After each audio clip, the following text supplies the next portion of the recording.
Warning: this podcast may be disturbing to some listeners. Due to the graphic nature, listener discretion is advised. Keep the demon inside me.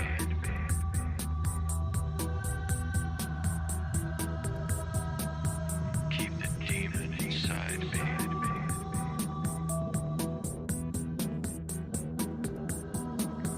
Keep the demon inside me. Welcome from wherever you are. This is The Demon Inside with your host, John Venom. If you want to review a different episode of The Demon Inside, you can find them on Spotify or Anchor. And don't forget to subscribe to this podcast. A new episode will come out every Monday. And now to our show. Keep the demon inside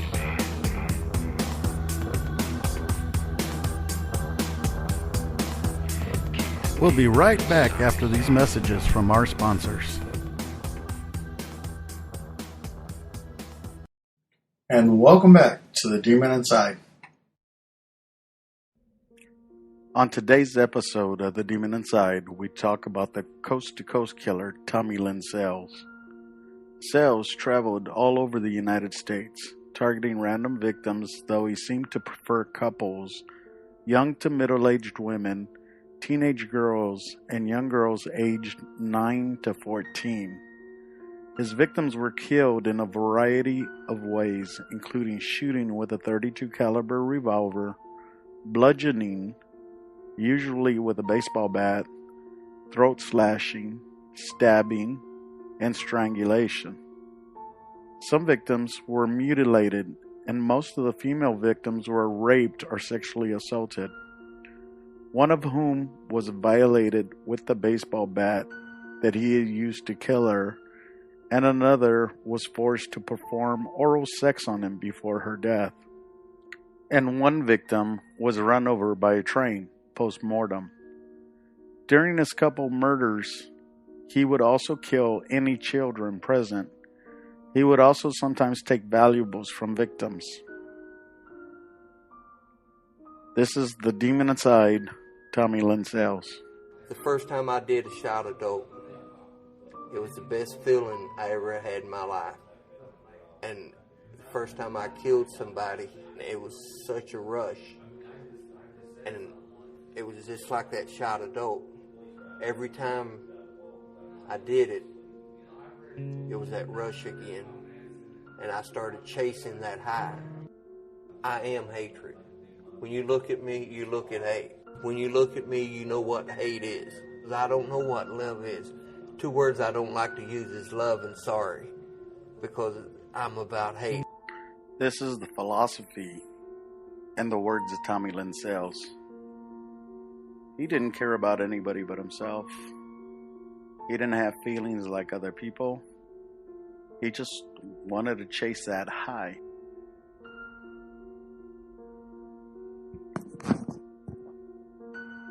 Tommy Lynn Sells was born on June 28, 1964 in Oakland, California. He had a twin sister named Tammy Jean. They were two of 5 children in the family, having been brought into the world by Nina, their unmarried mother. A few months later, Sells and his sister contracted meningitis. He survived, but she died. Shortly thereafter, he was sent to live with his aunt. 2 years later, Nina brought him back home when she learned that his aunt wanted to adopt him. When Sells was 7 years old, he began drinking. At 8, he was molested by a male with Nina's consent. At 10, he began abusing drugs. 3 years later, he got undressed, climbed into his grandmother's bed while she slept.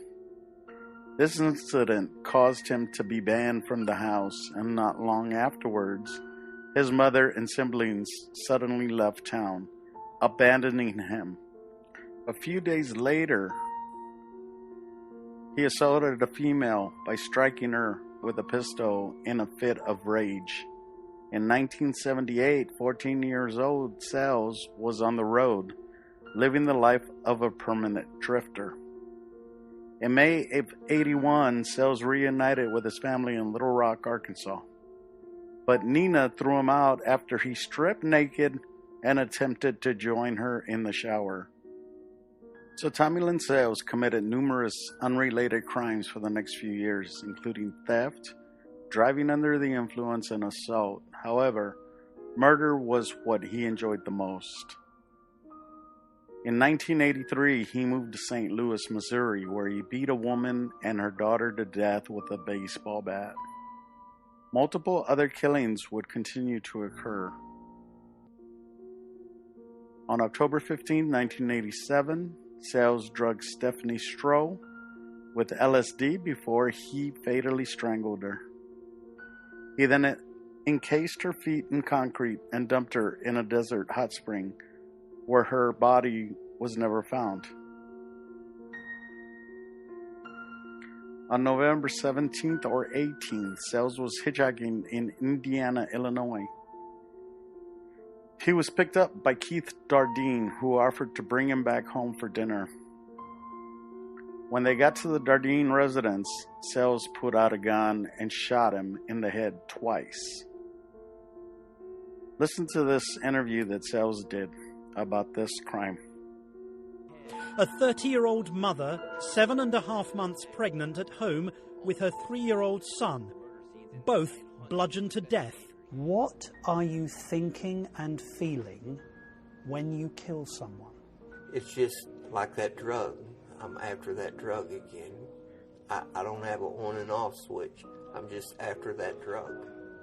I'm after that feeling. During the beating, Eileen Dardeen went into spontaneous labour, giving birth to a daughter who investigators believed to be alive at the time. The new baby was also beaten to death, and the body of Dardeen's husband turned up a day later, shot 3 times in the head. So on April 18th, 1999, 90-year-old Mary B. Perez was at Market Square with her family celebrating Fiesta here in San Antonio, Texas, when tragedy struck. Perez was gone. What nobody knew at the time was that Tommy Lynn Sells was in San Antonio. About a week later, they found her body dumped along Alazan Creek near an underpass on IH-35 in Laredo. The child was strangled. After that, Tommy Lynn Sells traveled to Del Rio, Texas. This is what happened in Del Rio. Crystal Sells, 10 years old at the time, was sleeping over at her friend Katie Harris's. A decade later, that night is still fresh in her memory. I woke up startled a little bit and out of nowhere, and I was kind of confused to a loud noise. I woke this girl up. Her friend Katie was asleep on the bottom bunk. I cut her bra. I kind of just leaned my head up a little bit, and I could see that there was this scary older man that I'd never seen before. I stabbed her here, and then she jumped back, and then I cut her like this right here. He had a hand on her mouth and the knife on her neck, and she's looking at me, and he just cut her throat, and she fell to the ground. And she fell down right here. I heard Katie at the bottom of the bed, on the floor at the bottom of the bunk bed. She was gasping for air and choking, she couldn't breathe. 13-year-old Katie Harris lay dying on the floor. He was about to shut off the light, and he looked one last time, and he noticed that I was there. And he didn't hesitate at all. Just shut the door, came right back towards me with the knife. And I walked over here, and I went like this. The only thing that he said is, "Move your hands," because I had him up here, and he reached over the top bunk and cut my neck. Sells sliced Crystal's neck, severing her windpipe and grazing her carotid artery. I am very sure he thought he killed me. Crystal Sells identified Tommy Lynn Sells as her assailant and her friend's killer, putting an end to his homicidal spree. Do you remember the little girl who survived? Yes. There's not a day that goes by that I don't think about her. What did you do to her, sir? Her neck was cut How did you do that? with a knife. Do you have anything to say to her, the little girl who survived? I guess you'll relay this message too. I don't think she really wants to hear what I got to say. So, this was Tommy Lynn Sells' answer to a 10-year-old that he tried to kill who survived. And she doesn't want to hear his answer? I'm pretty sure his answer is, you survived. And because of you, I'm in prison. And it's all your fault. Because Tommy Lynn Sells likes to kill. And for what? Let me show you what. And I like to watch the eyes fade, the pupil fade. It's just like setting her soul free. Setting her soul free. So Tommy Lynn Sells, they asked him one time why he killed children. And he says because he didn't want them to live through the same abuse he did. Which for me is a load of crap. For me, this is where the demon inside comes in. Maybe Tommy Lynn Sells did kill these people on his own. Or maybe the demon inside did it. Either way, Tommy Lynn Sells accepted it. And you can always tell. Remember, I talked about the eyes. When they see the eyes of the killer. What did you see in his eyes? To be honest, he seemed blank. I mean, there was no emotion. It wasn't hard for him. All he would say is, move your hands. You know, it was just, I mean, after what I'd seen him do, he had no emotion in his eyes. That emptiness evident as we spoke. So what if I called you something that you didn't like? You'd think about killing me? Well, if we was in a fight and, get your head down in the concrete, then, so be it. But what happens when my head goes down to the concrete? Well, what do you think happens? It cracks like a coconut. And then what happens? You die. So for me, these interviews, like this interview that they were doing, usually these people that are doing the interviews want to hear the serial killer say that they did it. And they want to do it. And they want to keep killing. If you ever get a chance, you got to watch Geraldo Rivera when he's interviewing Charles Manson. And Charles Manson plays with him. Charles Manson says, I am what you want me to be. So, for me, this interview, up until that point, was sincere. Tommy Lynn Sells was talking about what he had done, what he wanted to do, his feelings, his emotions on everything, until this guy started pushing about, what do you want to do? You're going to murder me. Because once you start pushing these guys to a certain point, it's not so much that they want or not want to kill. It's that they want to give you what you want. And what you want is usually the shocking truth, and you really don't need that. Because most of these guys, once you start talking to them, they pretty much will tell you everything.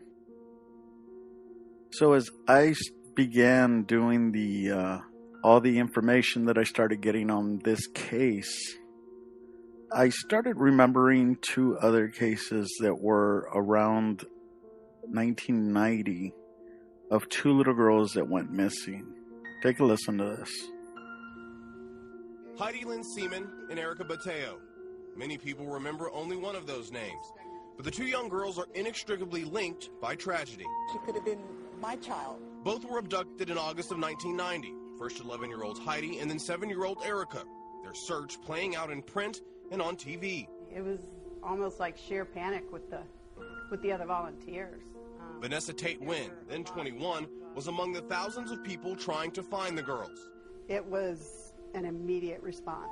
At the time, we'd never really had anything in San Antonio like that happen. Heidi and Erica's bodies were found on the same day. Their funerals held simultaneously. 25 years later, the devastating loss still haunts Tate Lynn.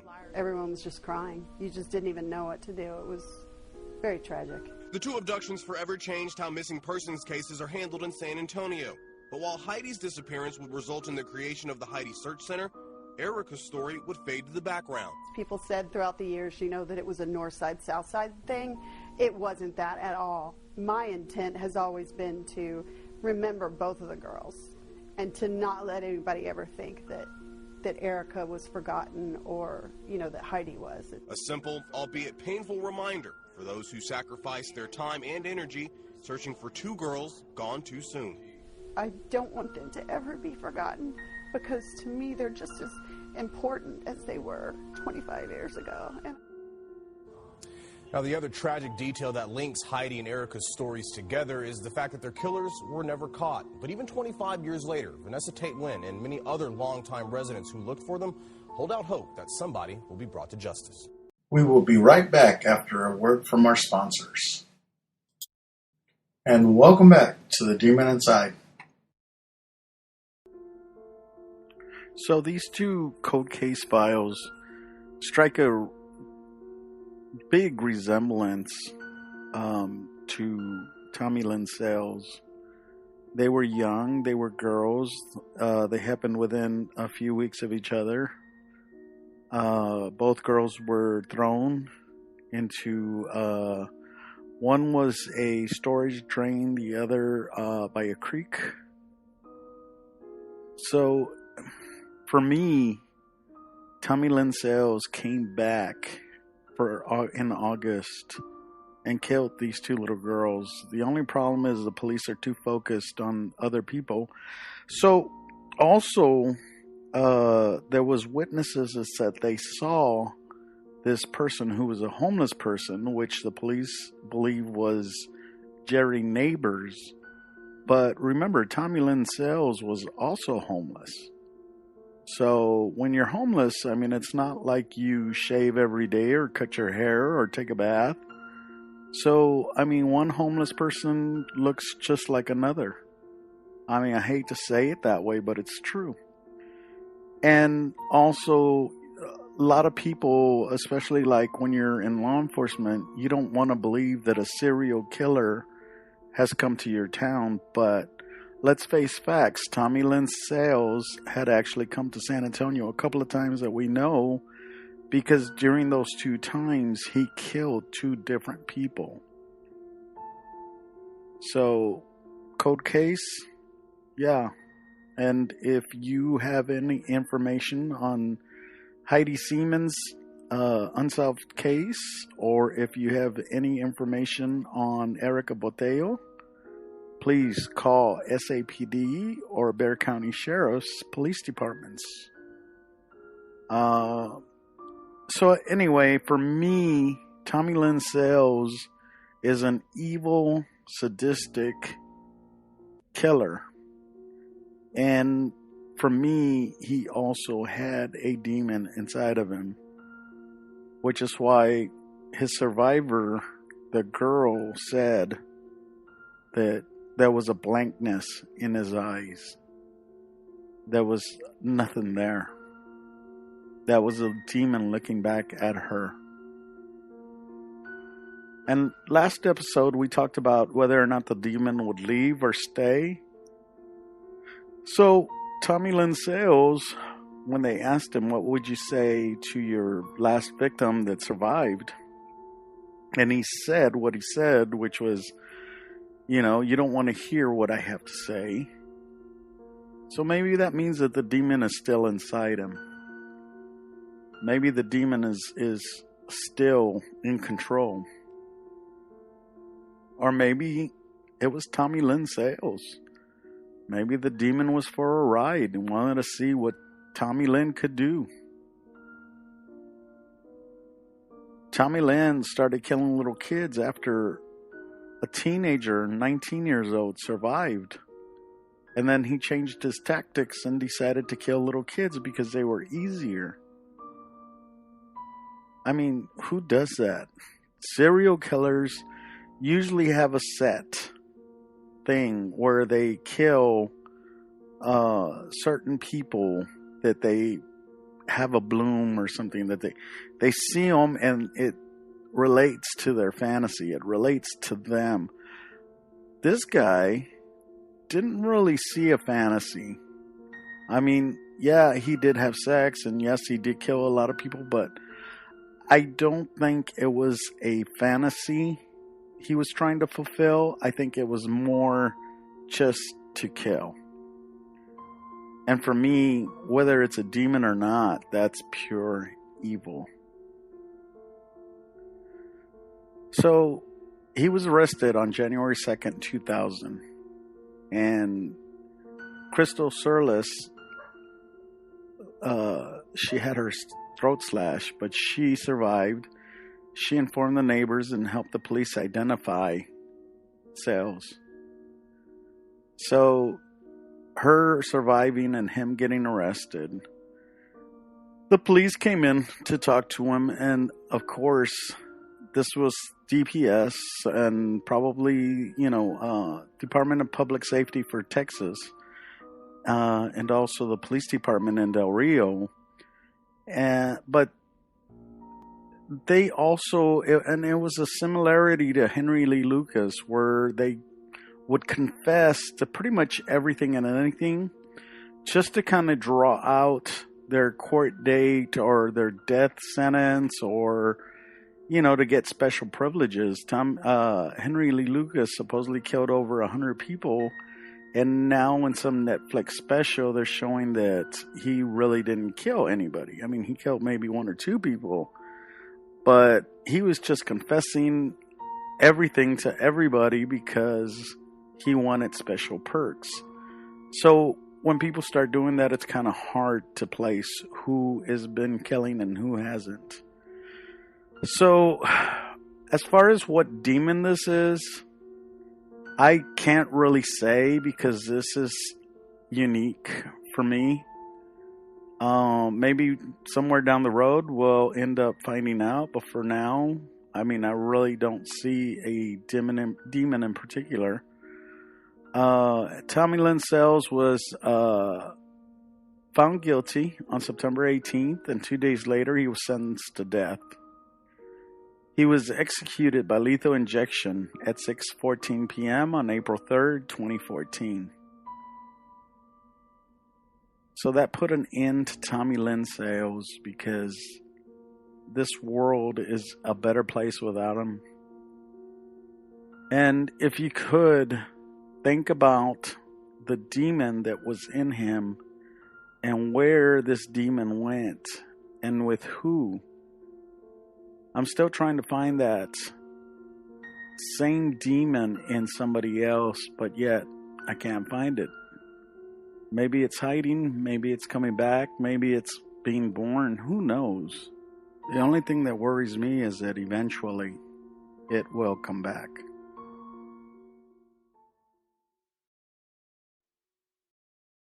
Don't forget to subscribe to The Demon Inside on Spotify, Anchor, or any other podcast directory, or through our website, anchor.fm/The Demon Inside. A new episode of The Demon Inside comes out each Monday. Let us know what you think and join the conversation on our Demon Inside Facebook page and on Instagram. We thank you for listening and hope you'll join me next Monday for a new Demon Inside. If you enjoyed this episode, tell your friends. I'm John Venom. We'll see you next time, if I don't get possessed. The Demon Inside was created and written by James Porter. It's a production of Venomous Entertainment. Theme music, Demon Inside, is on the album Conjure One by Reese Fulber. Background music was created by Lucas King.